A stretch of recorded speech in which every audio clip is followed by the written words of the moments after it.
Cette année, le Festival de la guitare de Vendôme a mis la barre haute côté artiste. Pour le plaisir et les amoureux du swing et du jazz manouche, j'ai le plaisir d'avoir Roman au téléphone.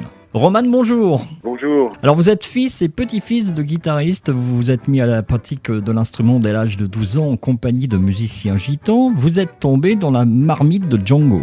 On peut dire ça comme ça, oui. Vous pouvez nous raconter un petit peu ? Oui, alors en fait j'ai commencé beaucoup plus tôt, j'ai commencé le piano moi en fait, à 3 ans et demi. Voilà. J'ai fait mes études de piano jusqu'à l'âge de 13-14 ans.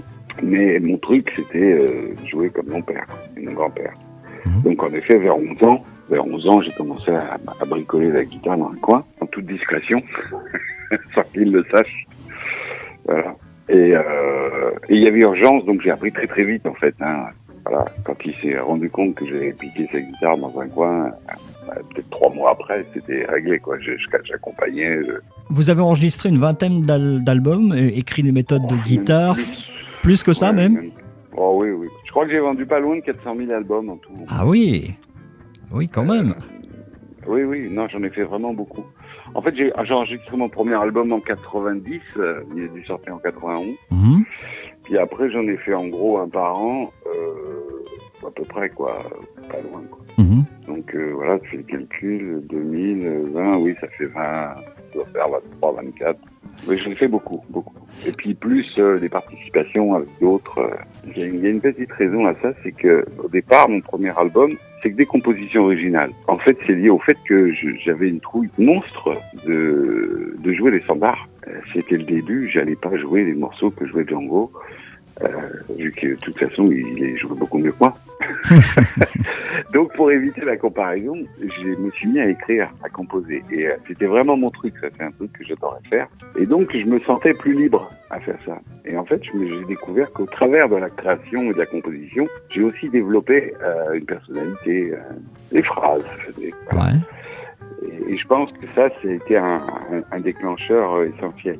Ouais. Et puis ça a été un déclencheur aussi tout petit parce que la première fois que j'ai joué à la Chope des Putes, d'ailleurs, je devais avoir 13 ans, il y avait le meilleur ami de mon père qui s'appelait Spato Adel, qui était guitariste et violoniste, manouche la Chope, qui était venu me voir et qui m'avait dit ça, faut plus le faire. Et je jouais les chorus de Django. Ouais. Et il m'a dit la prochaine fois, je veux t'entendre toi. Et ça m'avait marqué. J'avais 13 ans. Et donc très vite, j'ai compris que il fallait que moi je développe ma propre histoire. Et si cet homme m'avait pas dit ça à ce moment-là, ça aurait peut-être changé le cours des choses. D'accord, bon c'est bien tombé en tous les cas. Alors vous avez aussi fondé des écoles, comment vous faites pour trouver le temps pour faire tout ça ? En réalité, je panique assez vite si j'ai pas de boulot, moi. C'est bien. C'est bien parce que ça entretient la forme. Voilà, j'ai vécu dans l'urgence tout le temps en fait, et puis c'est peut-être aussi par le fait que je suis passionné de plein de choses, pas spécialement que la musique d'ailleurs. Tout m'intéresse, l'écriture puisque j'écris des livres aussi maintenant. Ah génial. Des romans. Le cinéma m'intéresse, je pense que ma prochaine aventure ça sera ça. Il y a plein de trucs qui me plaisent quoi. Ouais, vous ête un touche à tout en fait. Ouais, j'aime bien ça. Et alors l'enseignement c'est un sacerdoce même. C'est quelque chose que j'ai découvert assez tard, vers l'âge de 30 ans, je pense. Vers l'âge de 30 ans, j'ai découvert ça, je pense. Mais beaucoup d'artistes disent qu'on apprend durant toute sa vie, en fait. Ah ben bien sûr. Mais j'ai surtout compris des choses, parce que j'ai enseigné au départ, mais j'étais à côté de la plaque, dans bien des domaines. Je croyais tout savoir et je me suis rendu compte au fur et à mesure des années que je savais rien du tout et que l'enseignement c'est quelque chose de beaucoup plus philosophique que ça. Et je pense est arrivé à une synthèse aujourd'hui sur la transmission de la musique. Et justement pour ne pas être le clone de quelque chose. Parce que le problème de l'enseignement c'est que j'ai envie de dire, on oblige les gens, les élèves, à aller dans un sens en leur disant faut faire comme ci, il faut faire comme ça, il faut travailler telle gamme, il faut faire ci, il faut faire ça. Mais moi, je crois pas du tout à ça. Aujourd'hui, je crois au défaut déjà, je crois à l'imparfait. Je crois que chaque personne existe par ses défauts et pas par ses qualités. Oh, c'est une très bonne réflexion. C'est-à-dire qu'à chaque fois que je tombe sur quelqu'un qui a une particularité, qui pose sa main bizarrement, et je vais surtout pas le corriger. Je vais dire bon si c'est comme ça que tu te sens bien, mais c'est ça qu'il va falloir développer.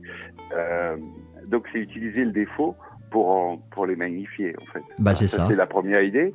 Et la deuxième idée, c'est que je reste convaincu que la guitare est une prothèse et que la musique passe par le chant. Et donc, je ne peux pas imaginer qu'on puisse jouer quelque chose qu'on ne chante pas. C'est très joliment dit, ça. Très joliment dit, ça. Donc, dans l'école, le nerf de la guerre, c'est ça pour moi. Aujourd'hui, chaque élève chante tout le temps. Chante ses chorus, développe son improvisation par l'art du chant, c'est-à-dire parce qu'il a dans la tête, pas parce qu'il a dans les doigts. Comment se porte le jazz manouche de nos jours ? Déjà, cette terminologie, j'en suis un peu le responsable, ça m'énerve beaucoup. J'ai eu la mauvaise idée en 82 d'écrire un bouquin qui s'appelait Guitare manouche, et du coup, le jazz manouche est apparu. Alors qu'il n'avait pas lieu d'être, dans la mesure où c'était juste du jazz joué par un magnifique musicien qui s'appelait Django Reinhardt. Et voilà. Et après, on en a fait un folklore. On a décidé que ça pouvait être un style particulier qu'on appellerait le jazz manouche. Mais pour moi, ça reste du jazz. Alors après, il y a des gens qui sont plus ou moins jazz. Il y a des gens qui, par exemple, revendiquent la musique tzigane autour de la musique de Django. Pour moi, ça n'a juste rien à voir. Django n'a jamais fait de tzigane de sa vie. Il l'a même jamais connu. Alors pour ceux qui ont vu le film, surtout qu'ils l'oublient très vite parce que tout est faux. Voilà, il n'a jamais approché la musique tzigane de sa vie, en aucune façon. D'accord. Bon, on a au moins appris quelque chose concernant le film de Django. Non, mais c'est clair, pour une raison très simple, puisque tout petit, pendant la guerre de 14-18, Django s'est retrouvé en Algérie. Ses parents sont partis donc en Afrique pour se protéger de la guerre de 14-18.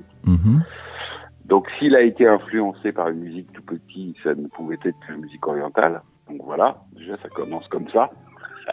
En aucune façon la musique tzigane.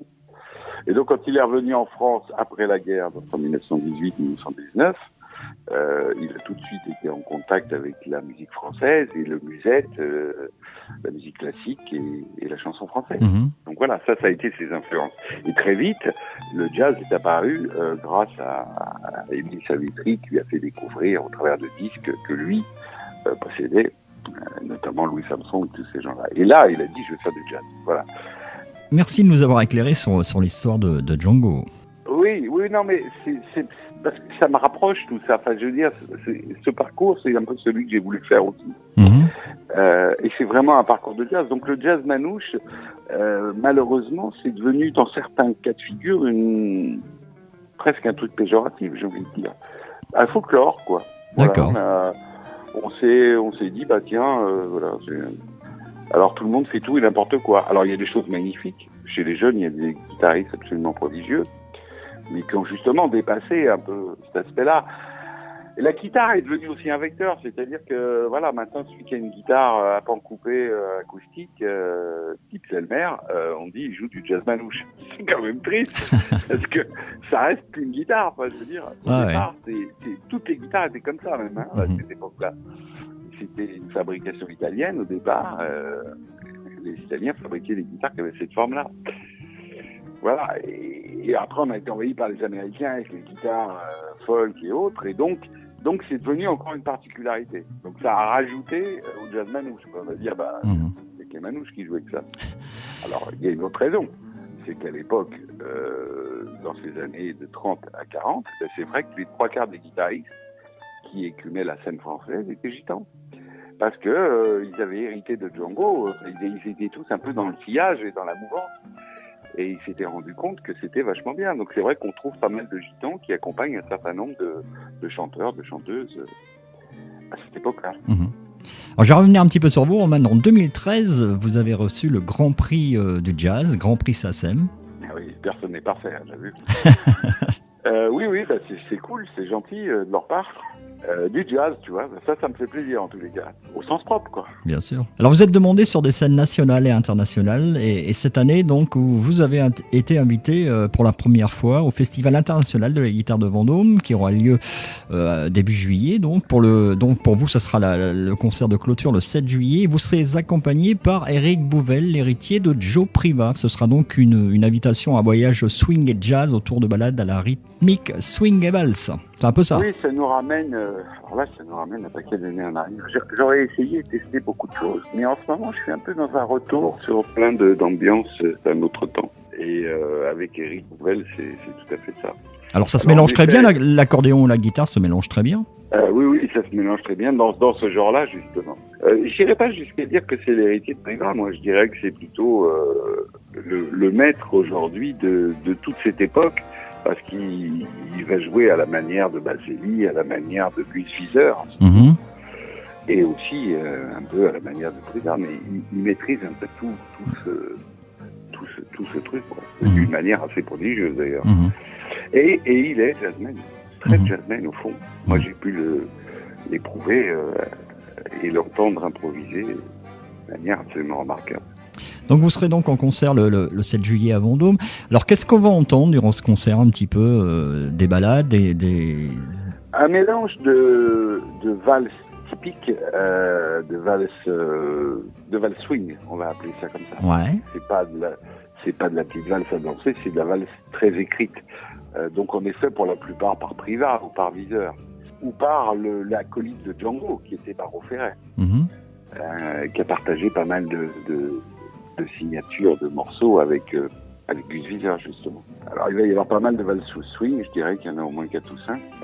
Il va y avoir pas mal de petits morceaux swing aussi, très, très typiques d'une époque aussi. Toujours dans cette mouvance entre le swing de Paris, moi j'appellerais même ça le swing de Paris, le swing de Django, quelque part.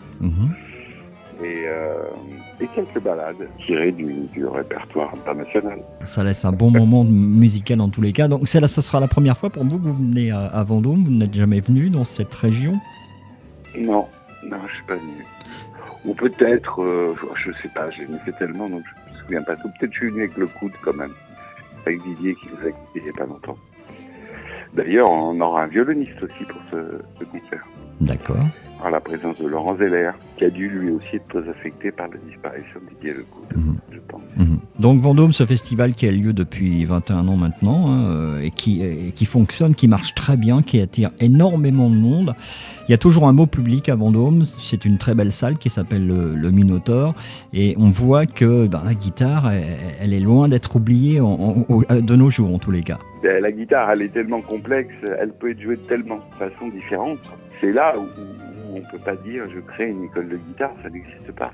Tout à l'heure, on parlait des écoles que j'ai créées, et mon souci, il a toujours été là, de pouvoir répondre pratiquement à tous les styles. Rendez compte que la guitare peut jouer classique, brésilien, cubain, rock, blues, heavy metal. Ouais, c'est vrai. Jazz. C'est vrai. L'esprit de Django, puisqu'on va parler de guitare manouche. Ça fait quand même beaucoup de choses, avec des instruments qui sont quand même différents les uns par rapport aux autres. J'ai entendu récemment un artiste sénégalais faire de la musique un peu de son pays original sur une guitare type Selmer. D'accord. Et c'est absolument génial. Il s'en sert merveilleusement bien et voilà. Des fois, on trouve des génies dans la guitare, et des jeunes, des très jeunes. Ah oui, il y a quelques jeunes qui sont tout à fait prodigieux. Tout à fait prodigieux. Mais après, le tout est de savoir pourquoi, où et à quoi ça va servir. C'est-à-dire, quand je dis ça, je veux dire, des fois on peut voir des montagnes de techniques ou des gens absolument incroyables, mais la question est de savoir pourquoi. Qu'est-ce qu'ils veulent faire, à quoi ça sert. Bah oui, on est d'accord. Je crois que c'est ça qui est vraiment la bonne question. Dans les écoles, en tous les cas, qu'il faut évoquer. Pourquoi vous faites ça?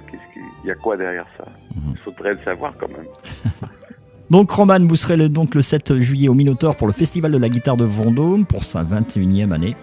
En tous les cas, on vous souhaite la bienvenue. Je suis sûr que ce sera un concert très sympathique. Vous allez avoir un très beau public également, ça j'en suis certain, parce que je suis ce festival depuis plusieurs années et vraiment, c'est vraiment un public réactif et qui a l'intention de toujours des artistes qui se produisent sur ce festival.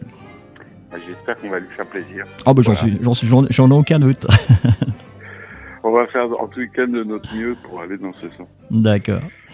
Bon, j'aurai l'occasion de toute façon de venir vous saluer. Je serai probablement là-bas aussi à cette date, donc le 7 juillet. Je vous remercie en tous les cas d'avoir accepté cette interview ce matin. Je vous souhaite une belle journée. Profitez-en bien et puis on se donne rendez-vous le 7 juillet. À bientôt. À bientôt, Roman. Merci beaucoup. Au revoir.